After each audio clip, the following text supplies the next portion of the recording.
Les amis, bonjour à toutes et à tous et bienvenue pour ce nouveau débrief de ce quart de finale de Coupe du Monde des clubs. Real Madrid-Borussia Dortmund, victoire 3 buts à 2 du Real Madrid. On a eu chaud à la fin. Mine de rien, on a eu chaud à la fin avec cet arrêt de Courtois, ce carton rouge de Hysén, ce penalty. Wow, wow, pendant tout le match, on était à 2-0, tranquille. Et il fallait qu'à la fin, hop là, un but, deux buts, trois buts. C'est ça le football. Donc on va parler de ça dans cette vidéo. Je vais vous parler de ce qui m'a plu, ce qui m'a pas plu, mes attentes pour la demi-finale contre le Paris Saint-Germain. Directement, on a vu un Real Madrid dès le début du match qui entre correctement dans son match, qui est très vertical dans ses actions, dans ses intentions, avec une attaque qui finit, son finisseur, Gonzalo Garcia, qui est actuellement co-leader dans le classement des meilleurs buteurs de la compétition avec Di Maria. Incroyable ce joueur. Incroyable numéro 9, un vrai numéro 9. Un vrai numéro 9. Non mais les gars, Gonzalo Garcia. Ce mec, faudra se rappeler de son nom dans les années à venir. Parce que pour moi, c'est une place de leader, une place de titulaire qu'il est en train de confirmer. Pop, chapeau monsieur, je peux qu'applaudir. Je ne peux qu'applaudir. Les performances de ce gamin sont exceptionnelles. 4 buts, une passe décisive en 5 matchs. Décisif à tous les matchs. Et le but qui te sort là, un but de vrai numéro 9.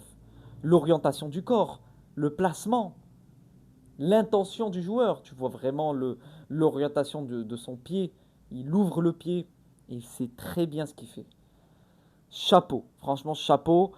Euh, une vraie découverte ce joueur, même si voilà, même au cours de la saison dernière, sous Carlo Ancelotti, on voyait que c'était un joueur qui avait du potentiel, qui avait marqué contre les Ganes, qui était très intéressant dans ses entrées. Mais bon, tu avais Carlo Ancelotti sur le banc, qui ne voulait très certainement pas le mettre titulaire, contrairement à des Vinicius, des Mbappé ou je sais pas quoi.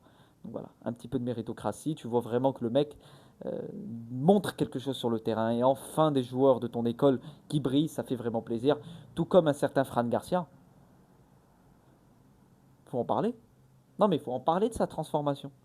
Ce mec est complètement métamorphosé. Mais c'est même plus Fran Garcia. C'est Marcelo Prime qu'on a sur le terrain là. Non, mais vous vous rendez compte le match qui nous pond. Et pas que ce match, hein, depuis le début de la compétition, les gars. Depuis le début de la compétition, c'est masterclass sur masterclass, Fran Garcia. Il est bon offensivement, défensivement. Il court partout. Il court partout, les gars. C'est une petite puce, il court partout. Il court partout, il est buteur. Il est là dans les interceptions. Il est là pour mettre la pression. Il est agressif. Il a la hargne. Il a la grinta d'un joueur du Real Madrid. Très beau but d'ailleurs, sur une très belle passe de Trent Alexander-Arnold. Donc un but des deux latéraux, travail par les deux latéraux, buteur, passeur, Arnold pour Garcia. Très très très jolie l'action. Et tu vois la transformation du mec sous Alonso. D'ailleurs, tu as plusieurs joueurs qui sont transformés, métamorphosés, qui sont en train de passer vers une autre dimension sous Alonso. Je pense à des Arda Güler, Fran Garcia, Gonzalo Garcia, les deux Garcia buteurs ce soir. Arda Güler.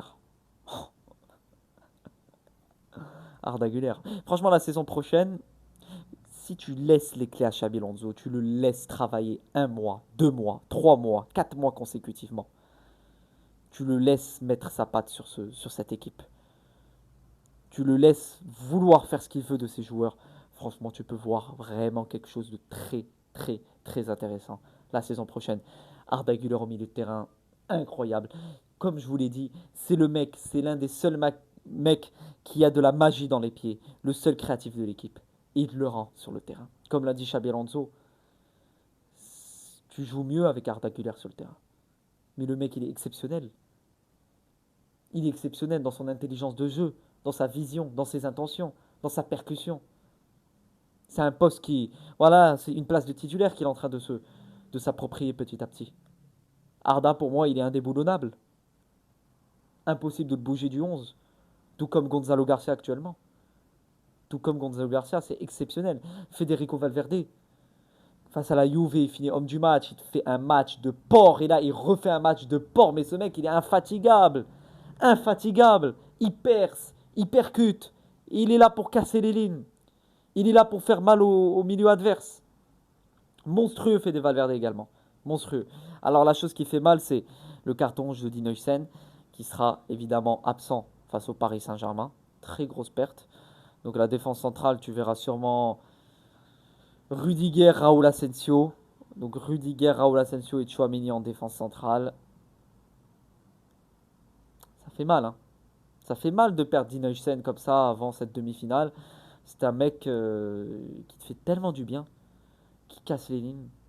De par sa taille, il a une vision de jeu un peu plus élevée par rapport aux autres.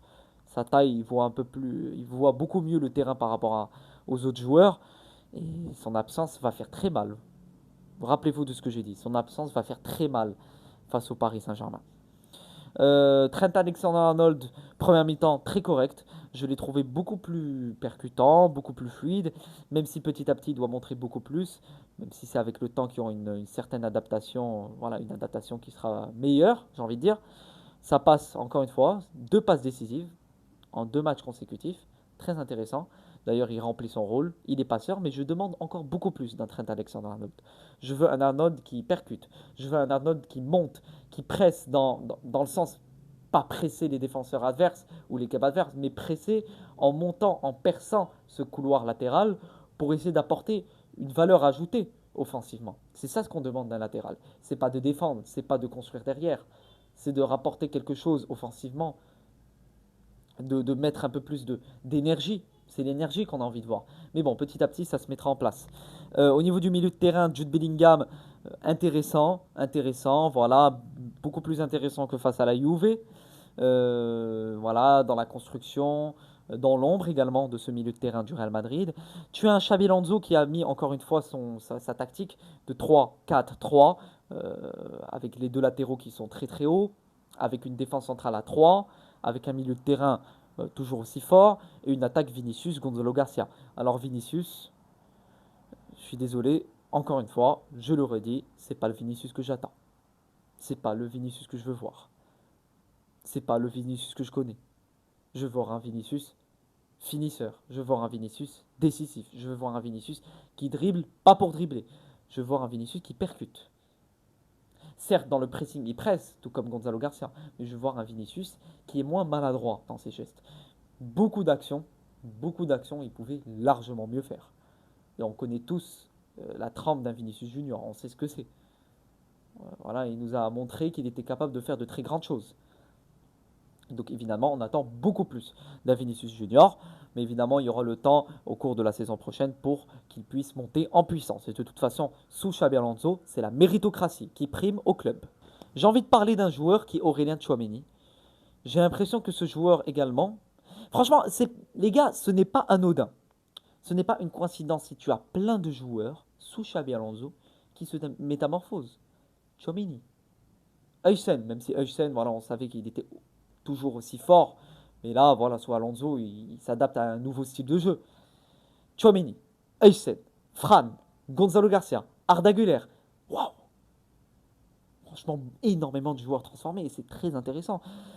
Le but d'un entraîneur, c'est également de faire transformer ses joueurs. C'est également d'avoir une valeur ajoutée sur son effectif de manière individuelle, tout comme de manière collective.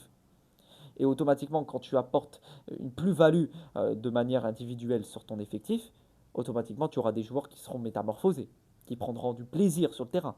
Et automatiquement, les individualités brilleront. C'est ça ce qu'on a envie de dire. C'est le collectif après les individualités et pas les individualités pour le collectif. C'est le contraire. C'est toujours comme ça que ça marche. Bref, tactiquement, tu vois un Real Madrid très vertical, avec de très belles intentions, avec du jeu, avec de la percussion, avec de belles idées. Bref, c'est vraiment un Real Madrid qui fait plaisir à voir jouer. Qui fait plaisir. Contrairement au Real Madrid qu'on a pu voir il y a quelques mois, qui ne donnait aucune envie, là au moins tu as un football qui commence à s'instaurer petit à petit. Tu commences à avoir du plaisir à voir jouer cette équipe. Personnellement, j'ai du plaisir à voir jouer cette équipe. Pas comme il y a 1 ou 2 mois, je me forçais à regarder l'équipe. Je me forçais à voir le jeu, surtout. Je me forçais à voir le jeu tellement que je me forçais que je voyais les minutes passer. Mais là, au contraire. Au contraire, le jeu, c'est fluide, c'est beau à voir jouer. Magnifique. Franchement magnifique et j'espère que ça va continuer, que ça va être dans la régularité la saison prochaine. Revenons sur Tchouaméni. Je retrouve le Tchouaméni Prime, je retrouve le Tchouaméni solide. Le Tchouaméni qui est totalement métamorphosé des autres Tchouaméni qu'on a pu connaître.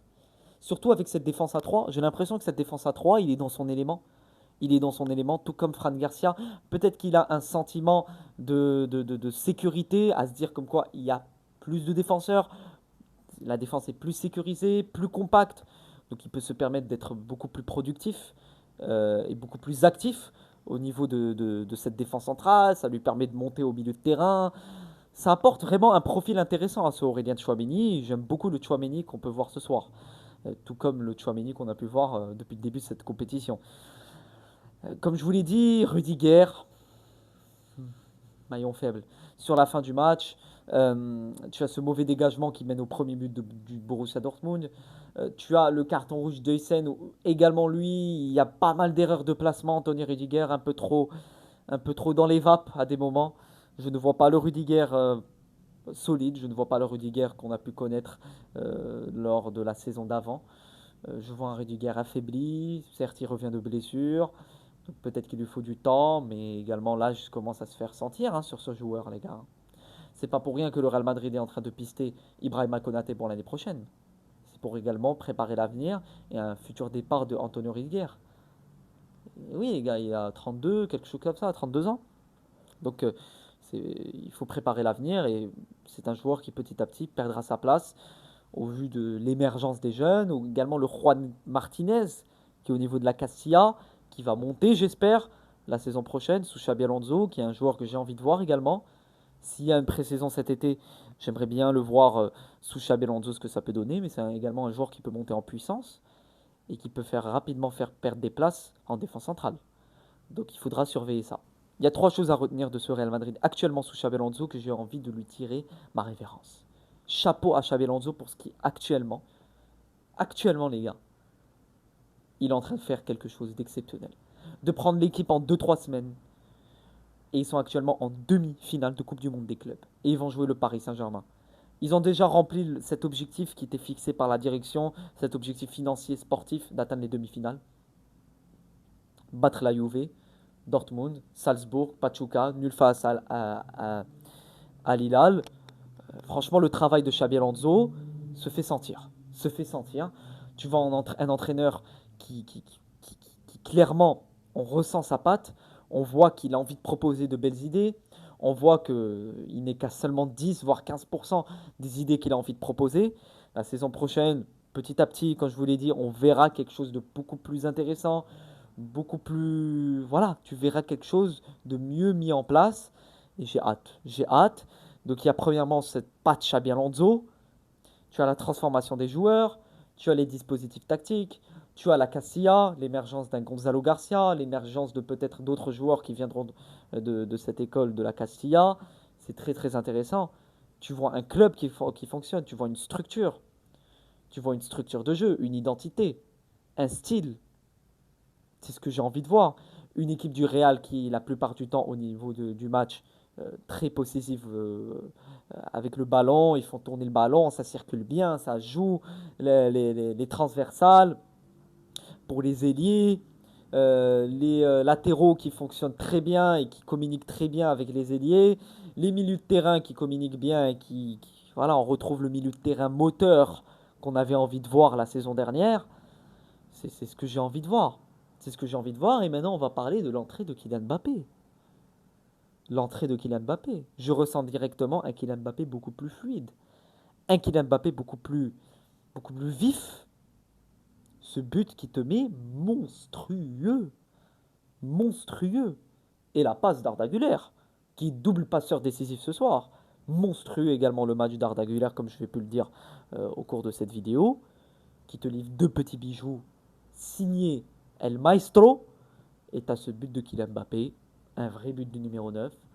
D'ailleurs, la célébration pour Diogo Jota, qui malheureusement nous a quittés avant-hier. Toutes mes condoléances concernant sa famille, ses proches, que ce soit pour lui et pour son frère. N'oubliez pas qu'il y a une famille derrière, il y a une mère, des parents qui perdent deux enfants subitement, c'est très compliqué. Donc voilà, toutes mes condoléances à leur famille, à Liverpool, au club, et au club de son frère André. C'est un moment compliqué. Donc voilà, le monde du football est en deuil au cours de ces derniers jours. Et voilà, c'est compliqué et ça montre l'union du football, le football qui est un sport d'unité, unificateur, qui rassemble et voilà, qui est collectif, tous pour tous. Et c'est vrai que c'était choquant de voir, d'apprendre le décès de Diogo Jota ainsi que son frère, surtout que Diogo Jota était un joueur que j'appréciais, un joueur que je suivais en première ligue à Liverpool. Donc voilà, encore une fois, toutes mes condoléances à la famille. Et on voit les célébrations de joueurs comme Kylian Mbappé ce soir, qui montre le 2-0, le numéro de Jota, numéro 20. Euh, Également la célébration de Dembélé plus tôt dans la journée contre le Bayern. Donc voilà, c'est le football, c'est le football et c'est la vie. Profitons de la vie. Mais ce qui m'embête, les amis, c'est cette panique à la fin du match. Tu as ce but sur cette mauvaise relance de Rudiger qui relance Dortmund. Imaginez si Kylian Mbappé n'avait pas marqué juste après. Tu aurais été à deux partout avec ce penalty provoqué par Dina Hussein qui a contact. Voilà, il y a contact, même si j'aurais pu juger que cette action est un petit peu sévère, mais c'est la règle. Dernier défenseur, tu ne peux rien dire à l'arbitre, c'est comme ça. Donc voilà, carton rouge, on va perdre Dina Hussein euh, face au Paris Saint-Germain et ça sera très très compliqué. Donc voilà les amis pour ce débrief, je pense que j'ai fait un petit peu le tour. Très content de ce que j'ai pu voir, surtout en première mi-temps. Deuxième mi-temps, tu avais un Real Madrid qui était plus dans la maîtrise, dans la gestion des temps forts et des temps faibles.